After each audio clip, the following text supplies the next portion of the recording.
Welcome back for another deep dive. Today, we're going to be looking at the world of service operations. You sent over an interesting article from the Harvard Business Review called Breaking the Trade-Off Between Efficiency and Service.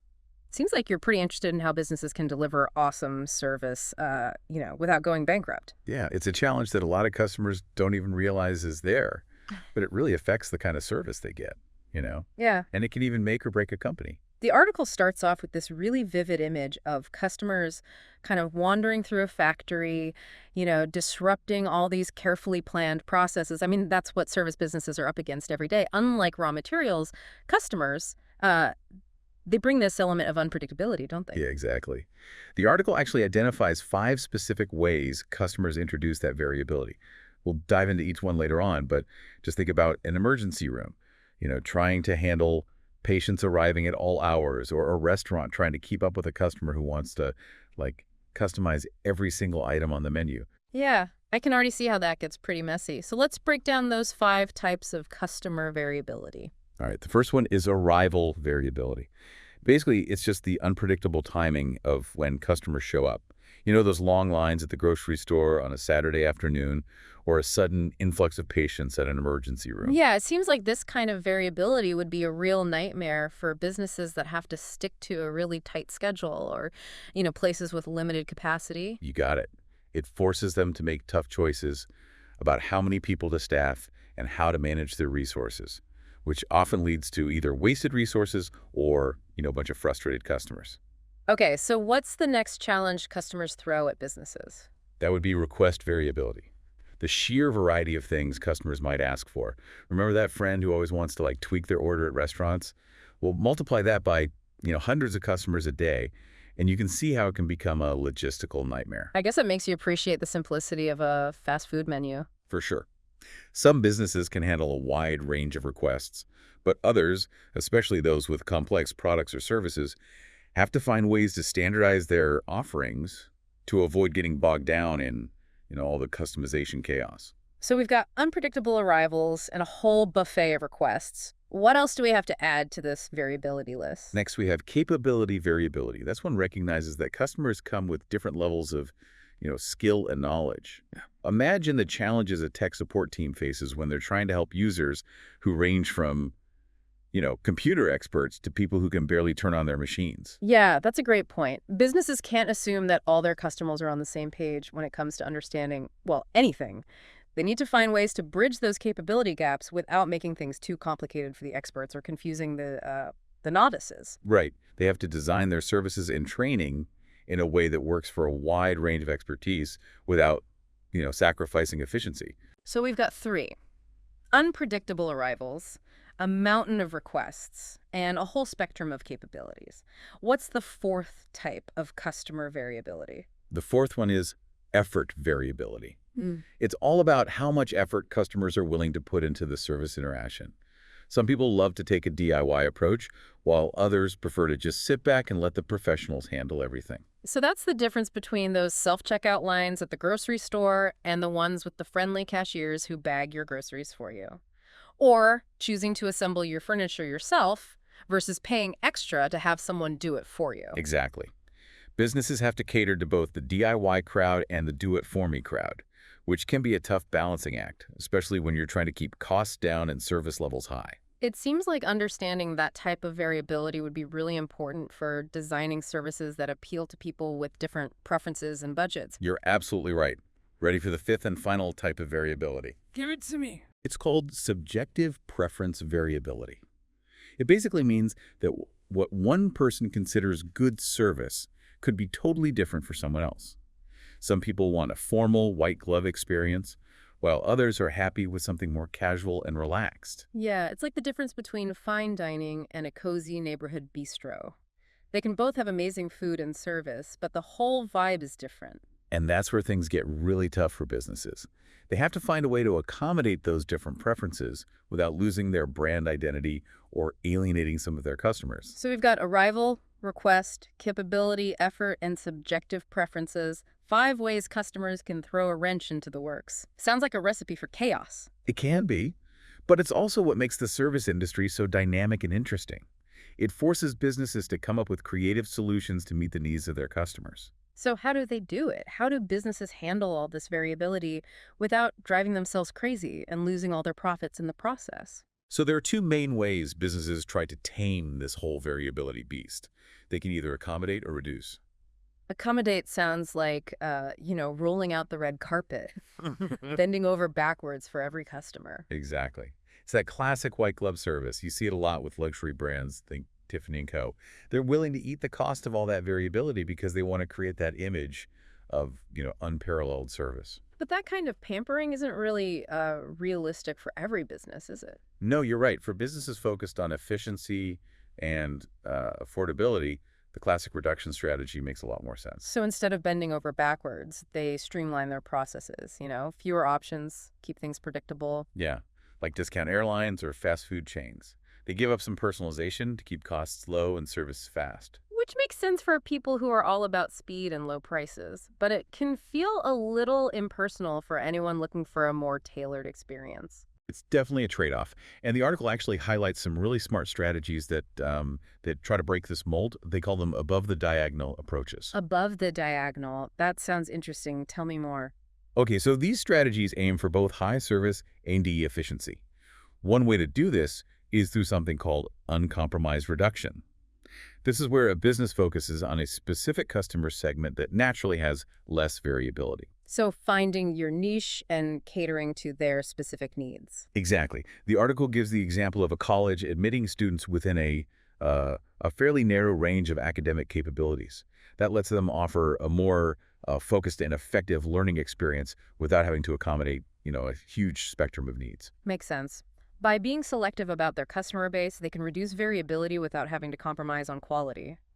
So what about the other strategy, the low-cost accommodation one? This one's all about empowering customers to, kind of do some of the work themselves. Think self-service kiosks, online banking, all those tools that put the customer in control. It's like the self-service revolution, right? Giving customers more control and convenience while also saving businesses money on labor costs. Yeah, in theory, it's a win-win. But companies have to be careful about how they design those self-service options. Because a bad self-service system just makes people frustrated. Right. The article talks about Gateway's attempt to break into retail as a cautionary tale. They wanted to address capability variability, so they opened up retail stores offering personalized support and education for less tech-savvy customers. That sounds like a good idea. What went wrong? Well, the customers loved the in-store experience, but then a lot of them ended up buying their computers from, cheaper online competitors. Gateway didn't make sure that the people who were benefiting from the accommodation were also the ones paying for it. It's a good lesson in understanding your target market and making sure your service strategy actually lines up with their needs and spending habits. Now let's shift gears and look at some companies that have tackled these challenges head-on. Dell, Starbucks, even Tiffany & Co., they all offer some valuable lessons. Ooh, case studies. I love a good case study. So first, let's look at how Dell got creative with arrival and request variability in their server business. They were dealing with corporate clients who needed 24/7 support for their servers. And these servers were mission critical. High stakes, high expectations. Absolutely. Dell knew they had to provide top-notch service. But they were a relatively new player in the server market, and they didn't have the resources to build a huge in-house service operation. Sure, what did they do? They decided to outsource their on-site service to third-party providers. Wasn't that risky? I mean, handing off their customers to another company? It was a risk, but Dell managed it really well. They kept close communication with their clients, monitored the third-party providers, and made sure the customer experience was seamless. So they got the cost savings of outsourcing without compromising on quality or control. That's pretty smart. Now, let's talk about Starbucks. They're masters of managing request variability. I mean, their ordering system with all the Grand Venti extra shot stuff, it can be overwhelming. Yeah, I've definitely stumbled through a Starbucks order or two. But it's actually brilliantly designed. By subtly guiding customers through a specific ordering process, they create a really predictable flow that makes the barista's job much easier. It's like they've turned their customers into part of the assembly line, but in a way that that feels more empowering than robotic. Exactly. It's a perfect example of low-cost accommodation done right. Customers feel like they have control, customizing their drinks, but they're also contributing to the efficiency of the whole operation. It's a win-win. Now, what about Tiffany and Co? You mentioned them earlier. Did they have any hiccups when it came to managing variability? Yeah, Tiffany & Co. is a really good example of why it's so important to understand subjective preference variability. They tried to deal with crowding in their stores by using, peepers. Beepers, like the things doctors used to carry. Yep, those. They thought it would be a convenient way to manage wait times, but it totally backfired. Their high-end clientele didn't like being treated like they were at like a casual dining chain or something. It clashed with their expectations of exclusivity and personalized service. Exactly. It shows how important it is to really get your target customer's definition of good service and make sure your strategies are in line with their expectations. So businesses can't just assume they know what customers want. They actually have to influence customer behavior to create an experience that works for everyone. You got it. And that brings us to a crucial element of service operations: how to guide customer behavior in the right direction without being manipulative about it. Okay, so how do they walk that fine line? So how do businesses actually, nudge customer behavior in a way that works for everyone? Is it just about putting up signs and offering discounts for, good behavior? Right. Do they just bribe people to do what they want? It's a little more complicated than that. The article lays out a three-step process: diagnose, design, and test. Okay, so diagnose, that sounds like playing detective, right? Figuring out why customers are acting in ways that are causing problems for the business. Exactly. You got to get to the root of the problem, not just try to cover it up. And this is where those 5 types of customer variability come back into play, don't they? Absolutely. Is the problem arrival times, request complexity, capability gaps, effort, or those subjective preferences? You got to pinpoint the culprit before you can find the right solution. Otherwise, you end up with a situation like First Union Bank. Ah, yeah, First Union. That's a classic example of misdiagnosis. They spent a ton of money on self-service options, ATMs, online banking, all that. They were trying to cut costs and make things more efficient in their branches. But people just kept going to the bank anyway. Right, because First Union made a wrong assumption. They thought it was a capability issue, like customers just didn't know how to use the technology. So they tried to steer people towards the self-service options with, greeters and instructions and stuff. But it backfired. They ended up alienating a lot of customers who just preferred talking to a teller, even if it meant waiting in line. So it was an effort issue, not a capability issue. Yeah. They were willing to put in the effort to go to their branch, but not the effort to handle the transaction themselves. Exactly. It was an expensive mistake. Yeah. It just goes to show how important it is to really understand why customers behave the way they do. So don't just assume you know what's best for the customer. Ask them. Do surveys, focus groups, really dig in and figure out what their needs and preferences are. Right. And once you've got a good diagnosis, you move on to step 2. Design a mutually beneficial operating role for customers. Okay, that sounds interesting. How do you do that? It's about making customers a part of the service process in a way that creates value for everyone. It's not just pushing them towards self-service. It's about making them active participants. Like Starbucks with their carefully designed ordering system. Exactly.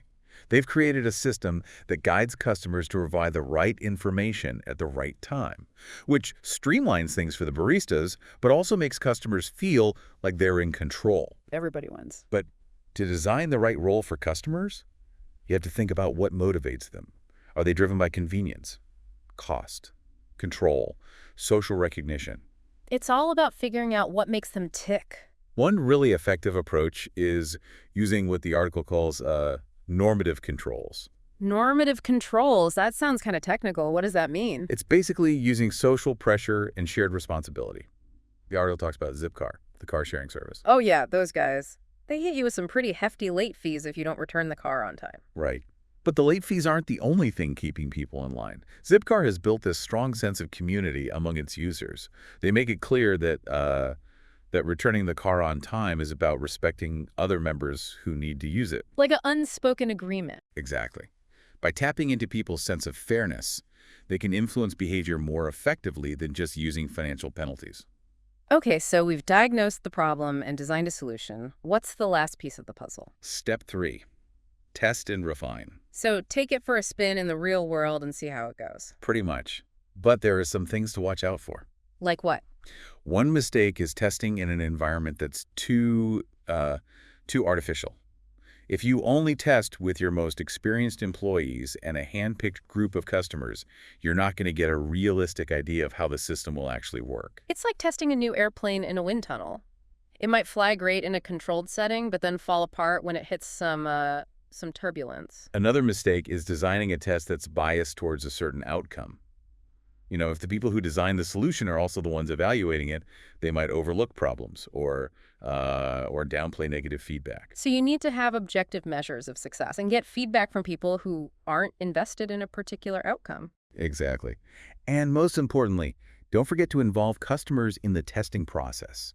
Get their feedback, listen to their concerns, and be willing to adapt based on what you learn. So it's a constant cycle. Diagnose, design, test, refine. That's it. Managing customer variability isn't about finding a one-size-fits-all solution. It's about constantly adapting and evolving to meet the needs of your customers. Well, this has been a fascinating deep dive. We've uncovered the hidden dance between customer behavior and service quality, explored all sorts of strategies for managing variability, and learned from both the successes and the failures of real-world companies. Now that you know about these 5 types of variability, I encourage you to pay attention to how businesses are managing them, in your everyday life. Do you find yourself drawn to companies that give you more control or those that take care of everything for you? There's no right or wrong answer. It's all about personal preference and finding what works best for you. Exactly. And if you're interested in learning even more about this, be sure to check out the full article from the Harvard Business Review. We'll include a link in the show notes. Until next time, happy deep diving.